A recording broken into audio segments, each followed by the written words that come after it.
دنیا کی چیزوں کے پیچھے دوڑنا انسان کی بہت بڑی کمزوری ہے، اور یہ مرض بہت عام ہے دنیا داروں میں بھی اور دین داروں میں بھی، اور اگر دیکھا جائے تو ساری خرابیوں کی جڑ یہی ہے۔ اگر کوئی اللہ تعالیٰ کے حقوق پامال کرتا ہے تو اس کے پیچھے بھی غور کریں تو دنیا کی محبت ہوگی، اور اگر کوئی بندوں کے ساتھ زیادتی کرتا ہے تو اس کے پیچھے بھی اصل وجہ کیا ہوگی؟ دنیا کی محبت، خدا فراموشی ہو، اللہ کو بھولنا ہو، اللہ تعالیٰ سے انسان کا غافل ہونا ہو، یا پھر انسانوں کے ساتھ بے انصافی کا سلوک ہو، نا انصافی کا رویہ ہو۔ ان دونوں کا اصل سبب کیا ہے؟ حب الدنیا، دنیا کی محبت۔ تریدون عرض الدنیا، تم دنیا چاہتے ہو۔ پیچھے ہم پڑھ چکے ہیں کہ دیندار لوگ دین کے نام پر بعض اوقات جب دنیا کماتے ہیں اور ان سے کہا جائے یہ بات غلط ہے تو وہ کیا کہتے ہیں؟ سیغفر لنا، ان قریب ہمیں بخش دیا جائے گا، کیونکہ ہم تو اللہ کے بہت پیارے ہیں، چہیتے ہیں اس کے۔ وَإِن يَأْتِهِمْ عَرَضٌ مِثْلُهُ يَأْخُذُوهُ، اور اس کے بعد پھر کوئی دنیاوی فائدہ سامنے آ جائے پھر لپک پڑتے ہیں، پھر اس کو لینے لگ جاتے ہیں۔ اور یہ چیز آخرت کی کامیابی کے راستے میں رکاوٹ ہے اور انسان کے لیے بہت بڑے نقصان کا سبب ہے۔ یہ ہوتا کس طرح ہے اور اس میں کیا ہوتا ہے؟ اگر ہم سب ذاتی زندگیوں کا بھی جائزہ لیں تو بہت سی چیزیں ہم اپنے اندر بھی تلاش کر سکتے ہیں۔ جیسے کہ پہلے بھی میں نے عرض کیا کہ جب قرآن پڑھیں تو اس کی نصیحتیں دوسروں کے لیے نہیں، اپنے لیے سمجھیں، میں بھی اور آپ بھی۔ آپ دیکھیں کہ نماز کا اصل مقصد کیا ہے؟ نماز کیا سکھاتی ہے ہمیں؟ نماز کس چیز سے روکتی ہے؟ ان الصلاۃ تنہی عن الفحشاء والمنکر، نماز بے حیائی اور برائی سے روکتی ہے۔ کتنے لوگ ہیں ایسے کہ جن کی نمازیں ان کو برائی سے روکتی ہوں، اور وہ نماز پڑھتے ہوں اور برائیوں سے رکتے ہوں اور بے حیائی سے رکتے ہوں؟ کیا بے شمار لوگ ایسے نہیں نظر آتے کہ جو ایک طرف نماز پڑھتے ہیں اور دوسری طرف اللہ کی نافرمانی کے باقی کام یا برائی کے کام بھی کھلے عام کرتے ہیں؟ روزہ کس سے روکتا ہے؟ بہت سی برائیوں سے روکتا ہے۔ نبی صلی اللہ علیہ وسلم نے فرمایا کہ جو شخص روزہ رکھ کے جھوٹ بولنا اور اس پر عمل کرنا نہ چھوڑے، اللہ کو اس کی ضرورت نہیں کہ وہ شخص بھوکا پیاسا رہے، اس کے بھوکا پیاسا رہنے کی اللہ کو ضرورت نہیں۔ اب آپ دیکھیے کہ کتنے لوگ ایسے ہیں کہ جو روزہ بھی رکھتے ہیں اور جھوٹ بولنے میں بھی کوئی آر محسوس نہیں کرتے، ہے یا نہیں؟ وہ ان دو چیزوں کو باہم ریلیٹ ہی نہیں کرتے کہ روزہ مجھے کس چیز کا سبق دے رہا ہے۔ ایک طرف روزہ رکھتے ہیں اور دوسری طرف جھوٹ بولتے ہیں۔ پھر اسی طرح آپ دیکھیے کہ بہت سے لوگ نماز پڑھتے ہوئے صف کی پابندی خوب کریں گے، بالکل سیدھی صف بنائیں گے، لیکن ان کی عملی زندگی میں کہیں اتحاد نظر نہیں آئے گا۔ نماز باجماعت کا سبق کیا ہے؟ ڈسپلن، لیکن ان کی عملی زندگی میں کوئی ڈسپلن نہیں، کوئی اتحاد نہیں، کوئی اتفاق نہیں۔ پھر اسی طرح آپ دیکھیں کہ بہت سے لوگ درس خوب دیں گے، تقریریں کریں گے، اور اس سے مقصود کیا ہوگا؟ شہرت کمانا، جبکہ جو وہ کہیں گے وہ ان کی اپنی عملی زندگی میں کچھ بھی نہیں ہوگا، عملی زندگی اس سے خالی ہوگی۔ لوگوں کو اخلاق کے درس دیں گے اور خود اپنی زندگی اخلاق سے خالی ہوگی۔ باہر دوسروں کو جو نصیحتیں کریں گے خود ان پر عمل نہیں کریں گے۔ دین کی یہی صورت اور یہی طریقہ دراصل کیا ہے؟ تریدون عرض الدنیا، یہ پھر دنیا میں صرف نام کمانے اور لوگوں کی نظروں میں نیک بننے اور دینداری کا ایک لبادہ اوڑھنے کا ذریعہ بنا رکھا ہے۔ اصل مقصد دینداری یا دین کا نام لینا کس لیے؟ لوگوں کی توجہ حاصل کرنا یا شہرت کمانا یا دنیاوی فائدے حاصل کرنا یا یہ کہ لوگوں میں نام پیدا کرنا۔ اگر یہی مقصد ہو تو یہ کس قسم کا دین ہے اور یہ دین کی کون سی شکل ہے؟ آج ہم میں سے کتنے لوگ ایسے ہیں کہ جو قرآن حفظ کرنے کے پیچھے تو ہوتے ہیں، اپنے بچوں کو بھی کراتے ہیں، پوری اسلامی دنیا میں آپ یہ سیناریو دیکھیں گے کہ اکثریت کی توجہ قرآن کے کس حصے کی طرف؟ حفظ کی طرف۔ اکثریت کیا سمجھتی ہے کہ قرآن حفظ کرنے کے بعد ہم کیا بن جائیں گے؟ نہیں۔ اگر کوئی بھی شخص سمجھتا ہے نا کہ میں اپنے بچے کو دین کے راستے میں لگاؤں تو اکثر پہلی بات یہ کرتے ہیں کہ اچھا پھر میں اس کو حفظ کرنے کہاں ڈالوں؟ یعنی پہلی بات حفظ کرنا آتا ہے، قرآن تو ہدایت کے لیے اترا ہے۔ بہت سے لوگ اس معاملے میں حساس ہوتے ہیں کہ قرآن پڑھتے وقت ان کے مخارج ٹھیک ہو، تجوید ٹھیک ہو، لیکن قرآن کے وہی الفاظ اور وہی حروف ہمیں کس بات کا سبق دیتے ہیں وہ ہم بھولے ہوئے ہوتے ہیں۔ کتنے ہی لوگ اچھی آواز میں تو قرآن پڑھ سکتے ہیں مگر عمل ان کے اس سے خالی۔ یہ ہم میں سے ہر ایک کو سوچنے کی ضرورت ہے۔ تو یہ کیا ہے؟ عرض الدنیا، دین کا محض ظاہری وقتی دنیاوی فائدہ، صرف نظر آنے کی چیز۔ لفظی معنی کیا ہے؟ عرض کا معنی ہوتا ہے سامنے لانا، کسی چیز کو پیش کرنا۔ دین محض پیش کرنے کی چیز ہو گئی، دین محض تبلیغ کرنے کی چیز ہو گئی، دین محض تقریریں کرنے کی چیز ہو گئی، دین محض دوسروں کو نصیحتیں کرنے کی چیز ہو گئی اور اپنے آپ کو بھول گئے. بہت سے لوگ حج کرتے ہیں لیکن حج کرنے سے پہلے اور بعد میں ان کی زندگی میں کیا تبدیلی آتی ہے؟ وہ صرف ایک ٹور لیتے ہیں, ایک پیکج لیتے ہیں, جاتے ہیں اور آتے ہیں, جیسے کسی بھی ملک کی سیر کر کے واپس آ گئے. صرف اسی کا نام ایک حج رکھ لیا, لیکن عملی زندگی میں کوئی تبدیلی نہیں آتی. صدقہ خیرات ہے تو دکھاوے کا, نمازیں ہیں تو دکھاوے کی, باقی بھی اسی طرح. تو یہ سب دراصل کیا ہے؟ ظاہری دینداری, رسمی دینداری, شہرت اور ذاتی فائدوں کے لیے کام کرنا, ناموری کے لیے کام کرنا, خود کو اچھا ثابت کرنے کے لیے یہ سب طریقے اختیار کرنا, لیکن اس چیز کو اپنے اندر نہ پانا. تو اسی طرح خواہ جنگ کا موقع ہو تو وہاں کوئی بھی اگر اس نیت سے نکلا ہے کہ جا کے قیدی پکڑ لائے یا مال غنیمت سمیٹ لائے یا دنیا والوں پہ اپنی فتوحات کے جھنڈے گاڑ دے, تو اسلام میں ایسی جنگ کی کوئی ویلیو نہیں, خواہ آپ اس کو کتنا بھی بڑا فی سبیل اللہ کا نام دیں. وہ فی سبیل دنیا تو ہوگی, فی سبیل اللہ نہیں ہوگی, کیونکہ آپ صلی اللہ علیہ وسلم نے فرمایا من قاتل لتکون کلمۃ اللہ ہی العلیٰ فہو فی سبیل اللہ, کہ جو اس لیے جنگ کرے کہ اللہ کا نام بلند ہو وہ دراصل فی سبیل اللہ ہے, اور اس پر اللہ کے ہاں اجر ہے. جس نے اللہ کے لیے کیا اور جس نے اپنے کسی ذاتی فائدے کے لیے کیا یا دنیا کو بڑھانے کے لیے کیا تو وہ فی سبیل اللہ نہیں ہے. لولا کتاب من اللہ, لولا اگر نہ ہوتی, کتاب کتاب کا معنی حکم اور اشارہ ہے فدیے کی اجازت کی طرف. اگر فدیے کی اجازت اس سے پہلے نہ آ چکی ہوتی, من اللہ, اللہ کی طرف سے, سبقہ جو گزر چکی, کیونکہ پیچھے آپ پڑھ چکے ہیں کہ مسلمانوں کے لیے صرف مال غنیمت حلال کیا گیا, پچھلی امتوں کے لیے حلال نہیں تھا. کیا کیا جاتا تھا؟ ایک جگہ اکٹھا کر دیا جاتا, جو بھی کسی جنگ میں سے ہاتھ آتا اور پھر وہ اس کو آ کے آگ کھا جاتی. اور اسی وجہ سے اس سورت کو سورت الانفال کہا گیا کیونکہ اس میں غنائم کا ذکر ہے. اور اگر آپ دیکھیں تو اس پوری سورت کے اندر اگرچہ جنگ بدر پہ تبصرہ ہے, لیکن اندر جھانک کر دیکھیں تو مسلمانوں کے اندر سے دنیا کی رغبت کم کی گئی. انفال اور غنائم اور دین کے نام پر جو دنیاوی اور مادی فائدے ہیں ان کی طرف سے توجہ ہٹائی گئی ہے. اور وہ حکم کیا ہے, یعنی وہ کون سا حکم ہے جس کی طرف اشارہ ہے؟ مال غنیمت کی حلت کا یا حلال ہونے کا. ایک حدیث میں بھی آتا ہے, نبی صلی اللہ علیہ وسلم نے فرمایا کہ مجھے 5 چیزیں ایسی ملی ہیں جو مجھ سے پہلے کسی نبی کو نہ دی گئی تھی, اور ان میں سے ایک چیز کیا ہے؟ احلت لی الغنائم, کہ میرے لیے غنیمتیں حلال کر دی گئی جو کہ پچھلے لوگوں کے لیے نہیں تھی. تو لولا کتاب من اللہ سبقہ, اگر اللہ کا حکم پہلے نہ گزر چکا ہوتا تو یہ جو تم نے فدیہ لیا یا مال غنیمت استعمال کی, لمسکم, البتہ چھو لیتا تم کو, فیما اخذتم, اس میں جو لیا تم نے, یعنی فدیے میں سے, عذاب عظیم, بہت بڑا عذاب, یعنی اللہ کی طرف سے سخت سزا آتی. اگر اللہ کی طرف سے رخصت نہ ہوتی اور پھر بھی تم غنیمت اور فدیہ لے لیتے تو تمہاری پکڑ ہو جاتی. اب چونکہ اللہ نے حلال کر دیا ہے اس لیے کیا کرو؟ فکلو, پس کھا لو. یعنی کھانے سے مراد کیا ہے؟ پیچھے میں آپ کو یہ واضح کر چکی ہوں کہ مال کو ہمیشہ کھانے کے لیے کہا جاتا ہے کیونکہ انسان اپنے مال کا ایک بڑا حصہ کھانے پہ استعمال کرتا ہے, ورنہ مراد اس سے کھانے سے کیا, یعنی استعمال کر لو. مما غنمتم, اس میں سے جو غنیمت حاصل کی تم نے, حلالا طیبا, حلال پاک. اب آپ دیکھیں کہ ایک چیز جس پر ازل سے پابندی تھی اور اس نبی کے ماننے والوں کے لیے وہ پابندی ہٹائی گئی, تو قدرتی بات ہے کہ ان کے خلاف پروپیگنڈا بھی ہونا تھا کہ یہ اپنے آپ کو کیسے مسلمان کہتے ہیں, انہوں نے اپنے لیے غنیمت بھی حلال کر لی. تو اس پہ کیا کہا گیا کہ تم اس پروپیگنڈے کی پرواہ نہ کرو, اگر یہ اللہ کی طرف سے رخصت نہ ہوتی تو تم پر سخت پکڑ ہوتی. اب چونکہ اللہ ہی نے اجازت دی ہے اس لیے جو بھی تمہارے لیے حلال اور پاک ہے اس میں سے استعمال کرو, حلال اور پاک سمجھتے ہوئے. فَكُلُوا مِمَّا غَنِمْتُمْ حَلَالًا, یعنی اس حال میں کہ وہ حلال ہے تمہارے لیے, طیباً, پاک ہے, لہٰذا تم اسے استعمال کر سکتے ہو. وَاتَّقُوا اللَّهَ, اور اللہ سے ڈرو. ان اللہ غفور الرحیم, بے شک اللہ تعالی غفور الرحیم ہے. جنگ بدر کے قیدیوں سے کتنا فدیہ لیا گیا تھا؟ 4000 درہم فی کس. ان میں کون کون خاص لوگ شامل تھے؟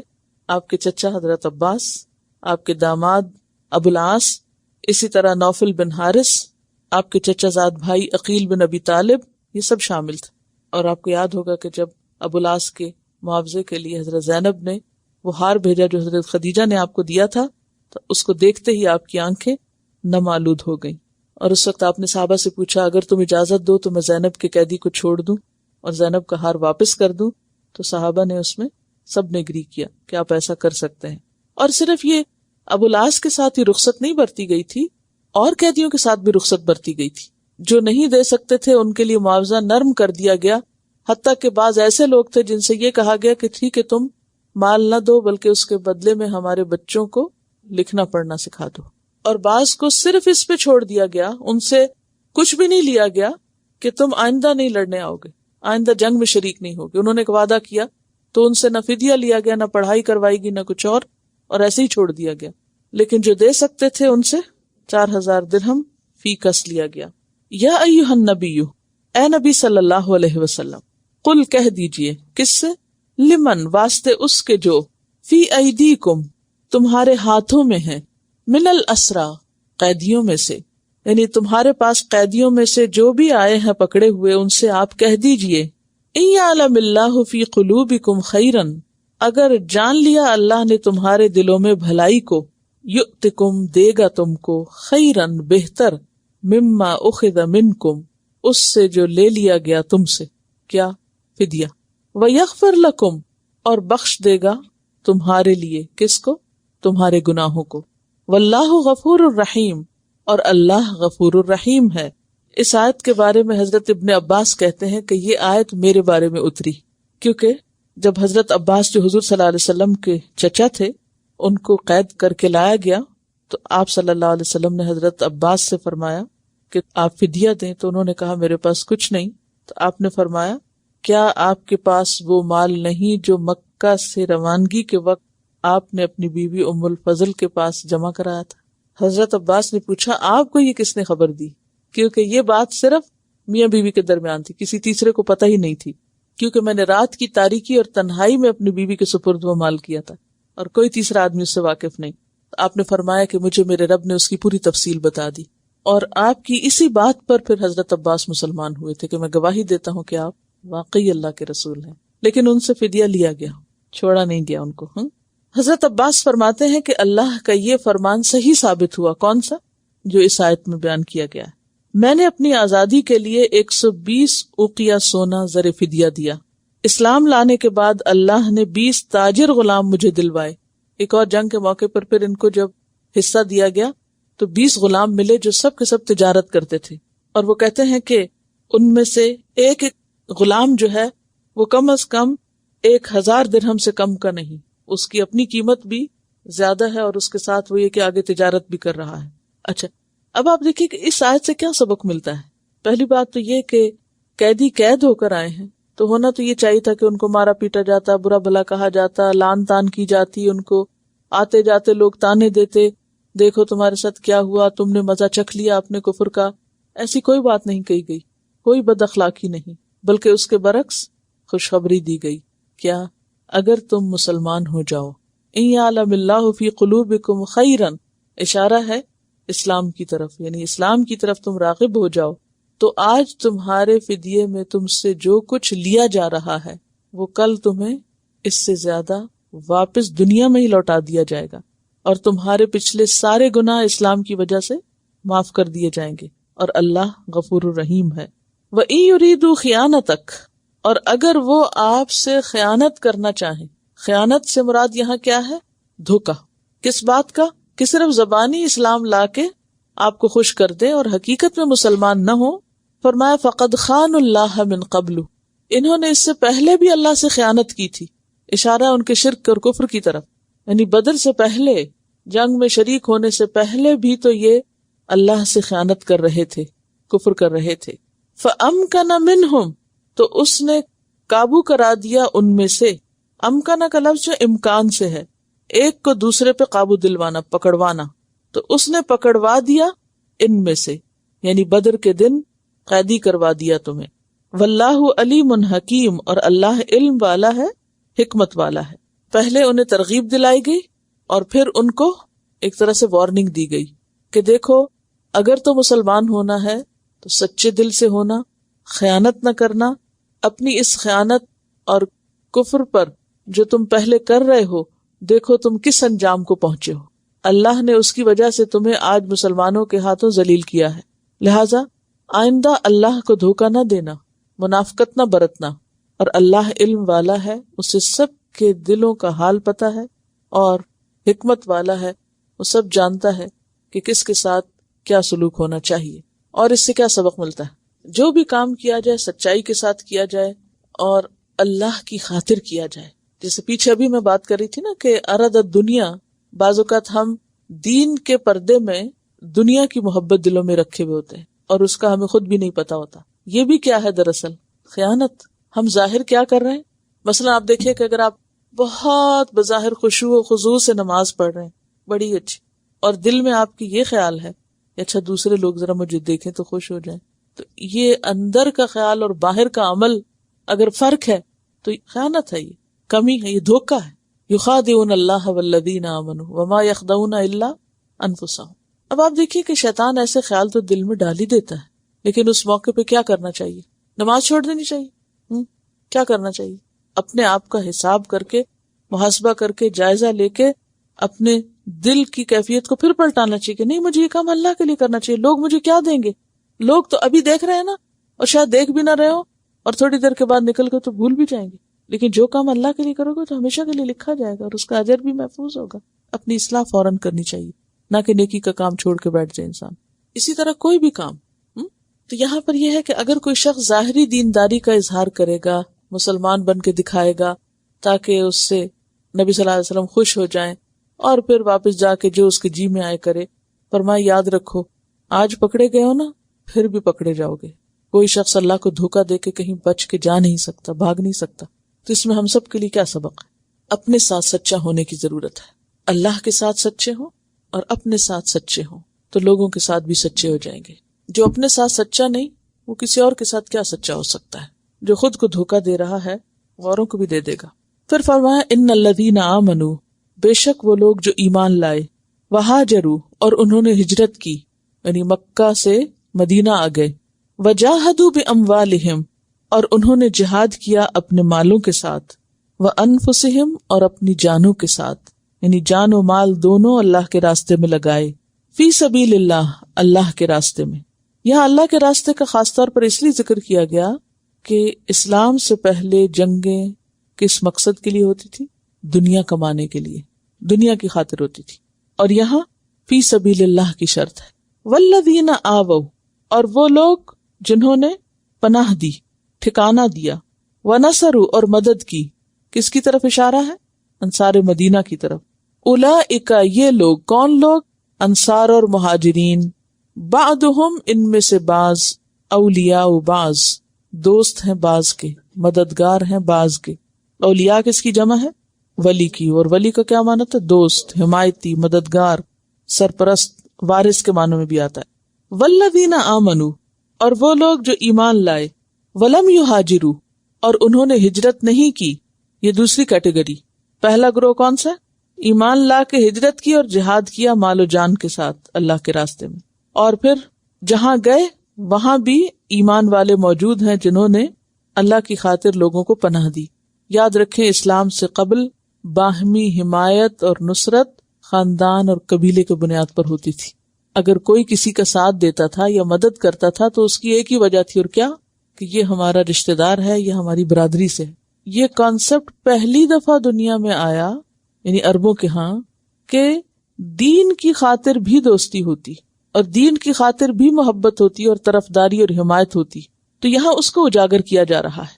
اور دوسری قسم کے لوگ والذین آمنوا ولم یہاجروا، وہ لوگ ہیں جو ایمان لائے، مکہ میں ہی رہ گئے اور انہوں نے ہجرت نہیں کی، مالکم، نہیں تمہارے لیے، من ولایتہم من شیء، ان کی ولایت میں سے کچھ بھی، اب تمہاری ان سے وہ دوستی اور تعلق نہیں ہوگا۔ کیوں؟ وہ بھی تو ایمان والے، کیوں نہیں ہوگا؟ اس درجے کی ولایت کیوں نہیں ہوگی؟ کیونکہ انہوں نے ہجرت نہیں کی، جہاد نہیں کیا۔ حتی یہاجروا، یہاں تک کہ وہ بھی ہجرت کر لیں، وَإِنِ اسْتَنصَرُوكُمْ فِي الدِّينِ، اور اگر وہ مدد مانگے تم سے۔ استنصر کا کیا روٹ ہوگا؟ نون سوادر نصر، یعنی غیر مہاجر مسلمان جو ہیں وہ تم سے مدد مانگے، کس معاملے میں؟ فی الدین، دینی معاملات میں۔ فعلیکم النصر، تو تمہارے ذمہ ہے مدد کرنا۔ دین میں مدد کا کیا معنی ہوگا؟ دین سیکھنے کے لیے، دین جاننے کے لیے، دین کے کسی طور طریقے کی خاطر، تو تم ان کی مدد کرو. الا علی قوم، مگر ایسی قوم کے خلاف، بینکم و بینہم میثاق، کہ تمہارے اور ان کے درمیان ایک معاہدہ ہے. کس بات کا؟ امن کا، پیس ٹریٹی ہے، جنگ نہ کرنے کا. تو پھر اس صورت میں تم ان مسلمانوں کی مدد نہیں کرو گے جو ہجرت کر کے تمہارے پاس نہیں آئے اور وہ تم سے مدد مانگ رہے ہیں ایسے لوگوں کے خلاف جن کے ساتھ تمہارا کوئی معاہدہ ہے جنگ نہ کرنے کا.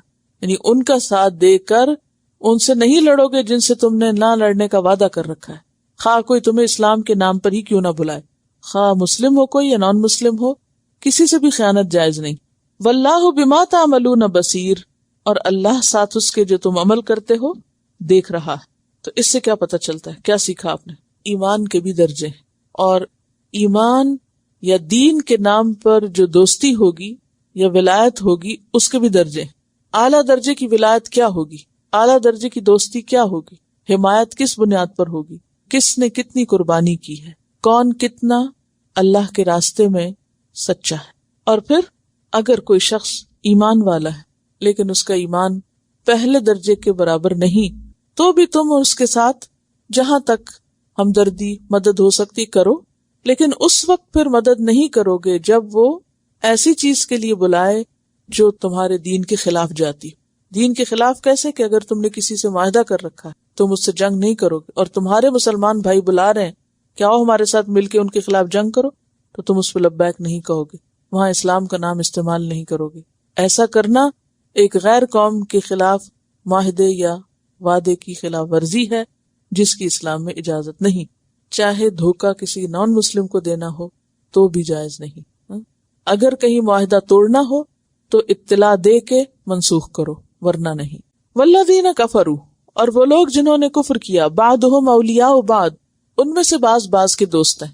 یعنی ایمان والوں کی باہم دوستی پر کسی کو اعتراض کیوں کر ہو سکتا ہے، جبکہ نظریے کی بنیاد پر دوستی تو دوسروں کے ہاں بھی پائی جاتی.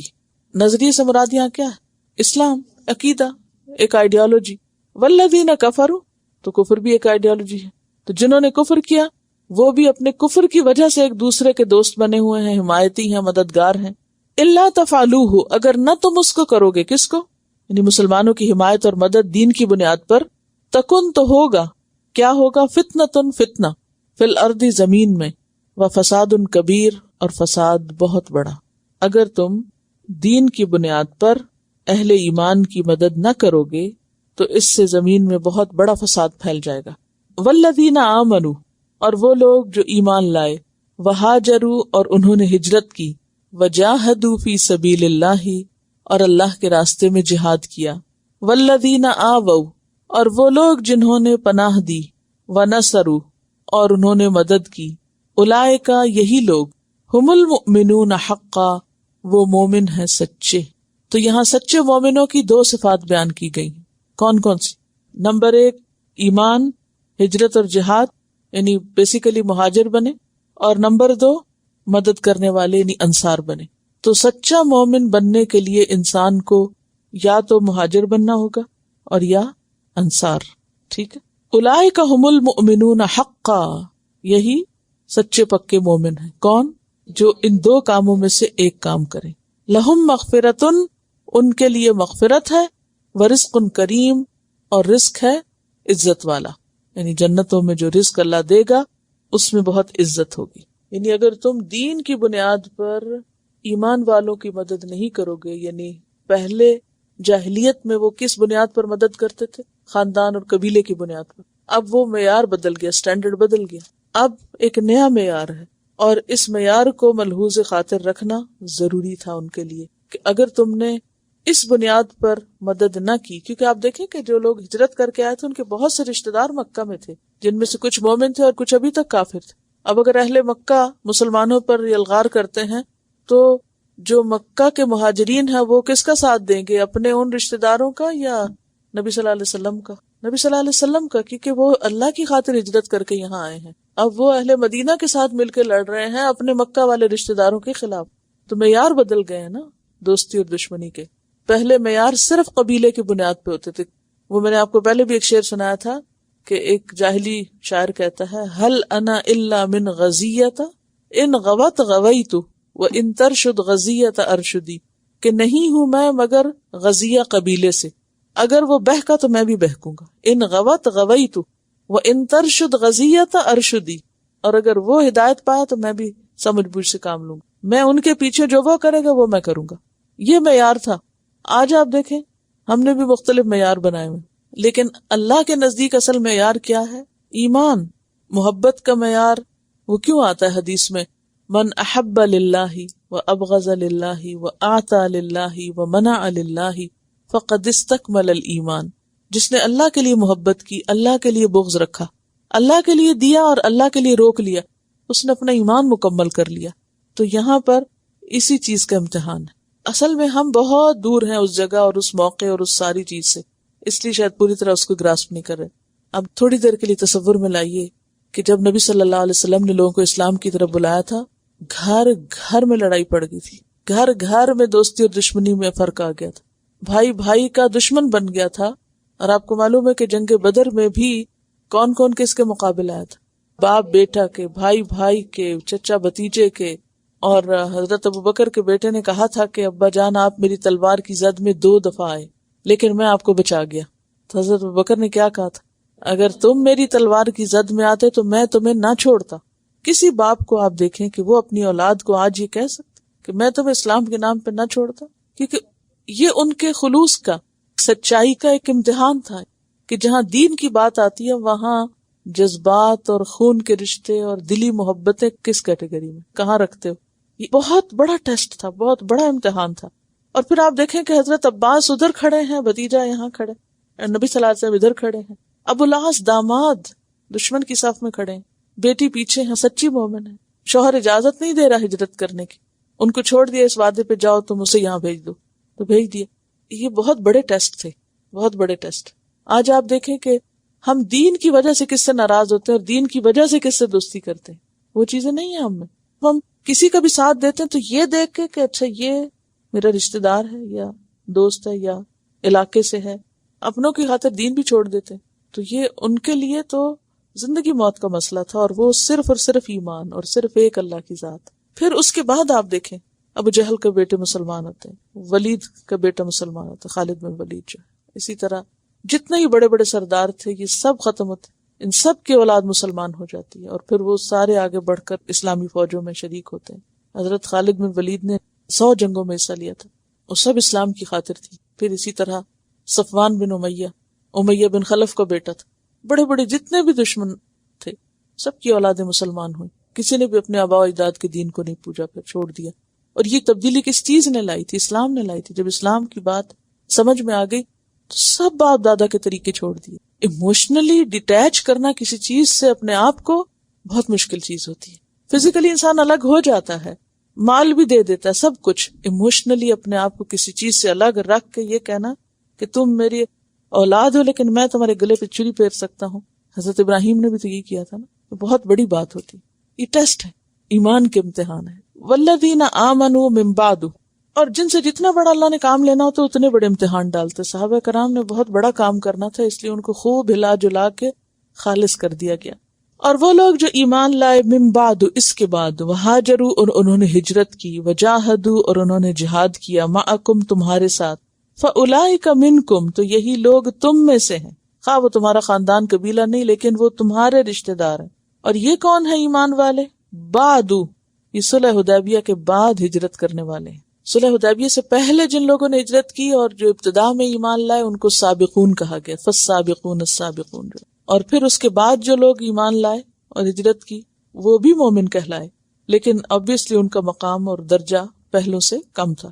وَأُولُو الْأَرْحَامِ، اور رشتہ دار، بعضهم اولیٰ ببعض، ان میں سے بعض زیادہ حقدار ہیں بعض کے، فی کتاب اللہ، اللہ کی کتاب میں، اللہ کے قانون میں، ان اللہ بکل شیء علیم، بے شک اللہ ہر چیز کو جاننے والا ہے۔ جیسا کہ آپ دیکھتے ہیں کہ وراثت کی بنیاد نسب تھی اسلام سے پہلے، یا پھر ولایت تھی۔ لوگ قسم کھا کے ایک دوسرے کے دوست بنتے جن کو حلیف کہا جاتا تھا، اور وہ کیا کہتے تھے کہ میرا خون تیرا خون، تیرا خون میرا خون، اور پھر اگر میں مر گیا تو میرا وارث تو، اور تو مر گیا تو تیرا وارث میں. موالی پیچھے آپ پڑھ چکے، لِكُلٍّ جَعَلْنَا مَوَالِيَ، اور وَالَّذِينَ عَقَدَتْ أَيْمَانُكُمْ فَآتُوهُمْ نَصِيبَهُمْ، کہ جن سے تم نے معاہدے کیے تھے ان کو ان کا حصہ دو. لیکن اس کے بعد حکم کیا آیا کہ اب وراثت کی بنیاد نسب پر ہوگی، ولایت پر نہیں ہوگی. جب شروع میں مہاجرین مدینہ آئے تھے تو اس وقت انصار و مہاجرین کے درمیان جو اخوت کا رشتہ قائم کیا گیا تھا، اس میں بھی انصار و مہاجرین کو ایک دوسرے کا وارث تک بنایا گیا تھا. بعد میں جب یہ آیت نازل ہوئی تو پھر وہ حکم اور وہ اجازت منسوخ ہو گئی. اب کیا تھا کہ وراثت صرف رشتہ داری کی بنیاد پر، نسب کی بنیاد پر ہوگی. یہاں پر اسی چیز کا ذکر آ رہا ہے. وَأُولُو الْأَرْحَامِ، اور رشتہ دار جس میں ذوی الفروض، عصبات اور ذوی الارحام سب آتے ہیں. بعضهم، ان میں سے بعض، اولا زیادہ حقدار ہیں. کس چیز کے زیادہ حقدار ہیں؟ وراثت کے. ببعض، بعض کی نسبت، فی کتاب اللہ، اللہ کے قانون میں. یعنی اخوت یا حلف کی بنیاد پر پہلے جو وراثت میں حصے دار بنتے تھے، اس آیت نے اس سبب کو منسوخ کر دیا. اب وارث صرف وہ ہوں گے جو نسبی یا سسرالی رشتوں میں منسلک ہوں گے. یعنی رحمی رشتے جو ہیں وہ مقدم ہیں دینی رشتے پر. صرف وراثت میں جہاں تک دل کی بات ہے، محبتوں کی بات ہے، اخوت کی بات ہے، تو وہ خونی رشتوں سے بڑھ کے بھی ہو سکتی. یعنی دین کی بنیاد پر دوستی اور محبت بعض اوقات خون کے رشتے سے زیادہ بھی ہو سکتی ہے، اور اس میں ممانعت نہیں ہے.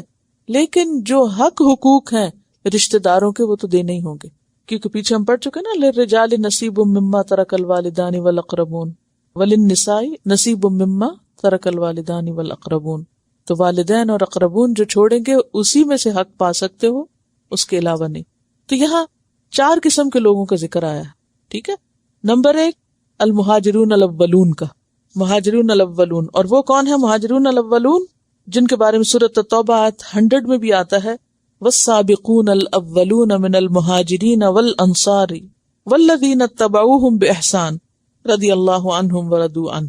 سورۃ توبہ آیت 117 میں آتا ہے، لقد تاب اللہ علی النبی والمہاجرین والانصار الذین اتبعوہ فی ساعۃ الاسرۃ، جو مشکل گھڑیوں میں آپ کے ساتھی بنے. تو یہ ہے پہلا گروہ جس کا ذکر آیت 72 میں ہے. مہاجرین کا بھی اور انصار کا بھی درجہ نمبر 1. ٹھیک ہے. پہلا گروہ مہاجرین اور دوسرا انصار، اور تیسرا گروہ وہ مومن جنہوں نے ہجرت نہیں کی، مکہ میں ہی رہ گئے. اگر وہ دین میں تمہاری مدد چاہیں تو مدد کر دو، لیکن ایک لمٹ کے اندر. چوتھا گروہ یہ جن کا ذکر آیت 75 میں، الذین آمنوا من بعد، جو بعد میں، اور بعد سے مراد صلح حدیبیہ کے بعد ایمان لائے. اس سے کیا بات سمجھ میں آتی کہ دین میں، رشتے میں، محبت میں لوگوں کے درجے ہوتے ہیں. کچھ لوگوں کے ساتھ آپ کا رشتہ جو دین کی بنیاد پر ہوتا ہے وہ ہر رشتے سے اوپر ہوتا ہے، اور اللہ کی نظر میں بھی ان کا مقام باقی مومنوں کے مقابلے میں اوپر ہوتا ہے. کس کا مقام کتنا اوپر ہوتا ہے؟ جس کی قربانی جتنی اعلیٰ درجے کی ہوتی ہے، جو اللہ کے لیے جتنا خالص ہوتا ہے. کیونکہ وَلِكُلٍّ دَرَجَاتٌ مِمَّا عَمِلُوا، ہر ایک کے درجے ہیں اس کے مطابق جو اس نے عمل کیا، جو اس نے قربانیاں کی، جو اللہ کے راستے میں لگایا، ویسے ہی مقام پہ وہ ہوگا. جیسے دنیا میں درجے ہیں لوگوں کے، ایسے ہی اللہ کے ہاں بھی درجے ہیں. تو جو لوگ آگے بڑھ گئے، لبیک کہی، پہلے آگے آ گئے، اور ہر حال میں مشکل ہو یا آسانی ہو، اور جیسے انصار کا قول کئی دفعہ آپ کو سنا چکی ہوں کہ آپ ہمیں جہاں جانے کا کہیں ہم جانے کو تیار ہیں. آپ سمندر میں کودنے کو کہیں ہم سمندر میں کود جائیں گے. آپ ہمیں دور دراز علاقے میں بھیج جائیں وہاں چلے جائیں گے. آپ جو کہیں ہم کرنے کو تیار ہیں. یہ ہیں وہ لوگ جن کے درجے پھر اللہ کے ہاں بلند ہیں. جب انہوں نے ارد دنیا چاہی ہی نہیں، آخرت ہی چاہی، اور اس کے لیے ہر طرح کی قربانی کر دی، تو پھر اللہ تعالیٰ ان کو آخرت میں کیوں نہ درجے بلند دے. پھر اس کے بعد کچھ ایسے لوگ ہیں جو مصلحتوں اور مجبوریوں میں گھرے رہتے ہیں. ایمان تو لے آتے ہیں، ہجرت کو تیار نہیں ہوتے. اصل ہجرت تو وہی ہے جو نبی صلی اللہ علیہ وسلم کے زمانے میں ہوئی تھی، مکہ سے مدینہ کی طرف. لیکن پھر ہجرت کس چیز کا نام ہے؟ ہر اس چیز کو چھوڑ دینے کا نام ہے جو ہمارے دین کے رسم میں رکاوٹ بنے. ہجرت لفظی معنی چھوڑ دینا. کچھ لوگ ایمان بھی لاتے ہیں اور پھر اس کے ساتھ وہ نئی دنیا چھوڑ سکتے، جس کا بھی پیچھے ہم نے ذکر پڑھا. بعض لوگ چھوڑنا چاہتے ہیں مگر ان کی مجبوریاں ایسی ہوتی ہیں. آپ دیکھیں کہ حضرت ابن عباس کیوں نہیں ہجرت کر سکے تھے؟ بچوں میں سے تھے. وہ کہتے ہیں یہ ہمارے بارے میں ہم مستضعفین میں سے تھے. بہت سی عورتیں ایسی تھیں کہ جو مسلمان ہو چکی تھی. حضرت ام سلمہ آپ دیکھیں، پہلے تو نکل گئی حبشہ کی طرف اپنے شوہر کے ساتھ، لیکن اس کے بعد وہ نکلنے لگی تو انہوں نے آ کے روک لیا، بچہ بھی لے لیا، شوہر چلے گئے. آپ نے وہ پڑھا تھا نا امہات المومنین میں حضرت ام سلمہ کا، وہ تو بہت بہادر تھی، اکیلی نکل کھڑی ہوئی. وہ کہتے ہیں کہ سفر پر تو اکیلا کوئی مرد نہیں نکل سکتا جس پہ ام سلمہ نکل کھڑی ہوئی. اللہ نے راستے بندوبست کر دیا، عثمان بن طلحہ ان کے ساتھ ان کو مدینہ تک چھوڑ آئے.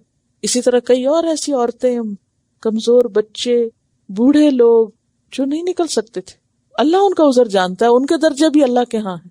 لیکن کچھ لوگ ایسے ہیں جو صرف دنیاوی مصلحتوں یا محبتوں یا رشتہ داریوں کی خاطر وہ کہتے ہیں ٹھیک ہے ہم مسلمان تو ہیں لیکن ہم یہ اپنے کاروبار اور یہ سب کام اور یہ سب نہیں چھوڑ سکتے، اعلان نہیں کر سکتے اپنے اسلام کا. دلوں میں اسلام انہوں نے رکھا ہوا تھا لیکن ظاہر نہیں کرتے تھے.